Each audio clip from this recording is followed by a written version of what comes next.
Hi guys, and welcome back to another video. So today we're going to talk about why you should keep a reading journal. If you don't keep one, I completely understand why you wouldn't, but I will say it has changed the way I read and the way I can remember what I read.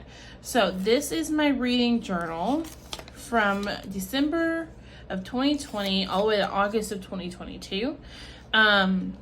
And I played around a lot with this, and it took me a while to figure out how I wanted this to go and what I wanted it to look like.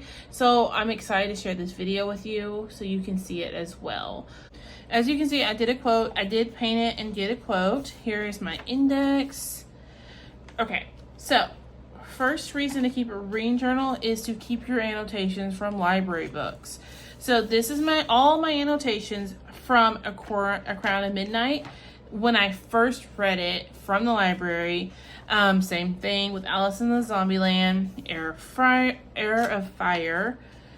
And as you can see, like, I put all of my thoughts in here. It's a wonderful way to keep your thoughts and to know what you thought about a book. The next reason to keep one is, I was trying to see if I can find one, is to keep your TBR. So I have a bad habit of not remember what I told you I was going to read. So I did this page. It's not really what I do now. Here, let me show you my September of 2022. Is it September I want to show you? What is October? Okay. So here's October of 2022 and what it looked like. So here is my TBR on its little fold out. And then what I read, what I wanted to read, what I finished, and then I did a bingo board on this one. December, I did a bingo board. So here's my TBR, bingo, finish in quotes. It's just nice to have it all in one place, and I can, if I need to remember what did I read in that particular month, it's all right here, just laid out for me. And then here's February. It's really nice to have this to know, okay, what did I read in February, what did I read in March.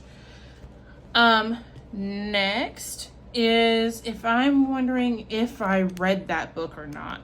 So like Ninth House, if I want to know if I read it, here it is, Before the Devil Breaks You. Number 3 is to keep track of my goals. So here are my 2022 goals, and as you can see, I completed them all. Well, most of them. I did not do the Read Like My Son or follow the books on Law TBR, but I did finish 3, and one of them I finished by June. So it's a good way to see, okay, should I raise these numbers for the following year if I finished it so quickly? Here, I finished 3 out of the 5, which was amazing. These 2, I decided to DNF for that one, and this one, I didn't want to spoil a different series, so I didn't start it. My backlist was a challenge. I wanted to read 12. I finished that, and now I have a clear place of where I finished it and how I finished it. Next is to keep track of challenges. So the A to Z challenge, here's my 2022 one. Here is, did I not do the buzzword? I know I did. Red audio buzzword. Here's my buzzword. I started this late in the year, and so I put it back here, and here it is. Number 4 is honestly to keep all your annotations in one place. It's easy to come find them all in one place and to write them this way. If you find it easy to remember what you read, then more power to you. But I read 100 books last year, and I couldn't tell you all of them. And if you ask me if you read that book, I may tell you, I don't know. Here is a clear representation of, yeah, I did read that book, and here it is. Another reason to keep a reading journal is for quotes you love. So like, here's Neon Gods. Here's the quotes I loved out of this book. I physically read this. So here's the quotes I actually loved out of it.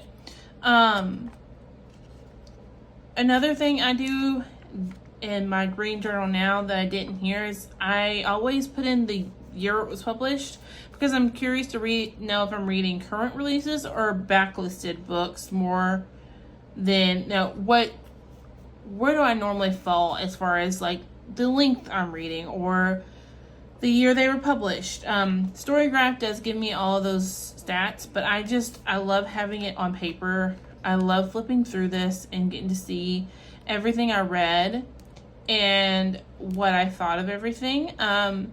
As you can see, I definitely started this because I wanted to keep all my annotations for my Throne of Glass reads. But I started with The Crown of Midnight, so I don't have my Throne of Glass annotations. I threw them all away. And I desperately wish I had them now because I own the series and I want to go back and add them in. But I don't. I want to go add them into the books themselves, so I don't have them for Throne of Glass, so I'll probably end up rereading it. But I also love the dually and the creativeness I put into them. I didn't print out the covers back then. Now, let me show you a good representation of what I do now. Trying to find one I want to share. Okay. Let's do this one. So here's a representation of what I do now. I usually do a picture. I do the book cover. Sometimes I'll do a picture down here that relates. Sometimes I just do the book covers and my thoughts. Sometimes I'll do the title of the book. It just depends on what I felt about the book to what I want to put in there. Let